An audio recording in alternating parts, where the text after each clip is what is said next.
To buy on Facebook Marketplace using PayPal. Start by opening the Facebook app on your device and navigating to the Marketplace section.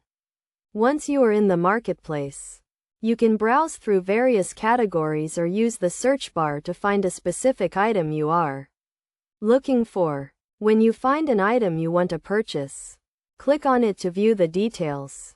Check the description, price, and location of the item, and make sure it is what you are looking for.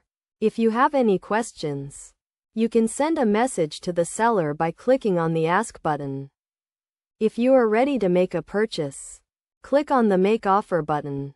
Enter your offer price and a message to the seller, and then click Send. The seller will receive your offer and can either accept it, decline it, or make a counter-offer. Once the seller accepts your offer, you can proceed to checkout. Click on the Checkout button and select PayPal as your payment method. You will be redirected to the PayPal website to log into your account and confirm the payment. Make sure you have enough funds in your PayPal account to cover the cost of the item. Review the payment details, including the price, shipping cost, and any other fees. If everything looks correct, click on the Pay Now button to complete the payment. After completing the payment, you will receive a confirmation email from PayPal and Facebook. The seller will also receive a notification that the payment has been made. Make sure to communicate with the seller to arrange for the delivery or pickup of the item. It is essential to follow best practices when buying on Facebook Marketplace using PayPal. Always check the seller's ratings and reviews before making a purchase.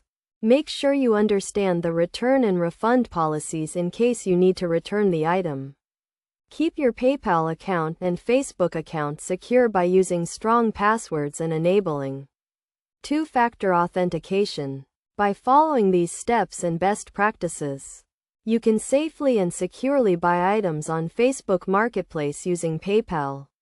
Remember to always be cautious when making online transactions and to report any suspicious activity to Facebook and PayPal.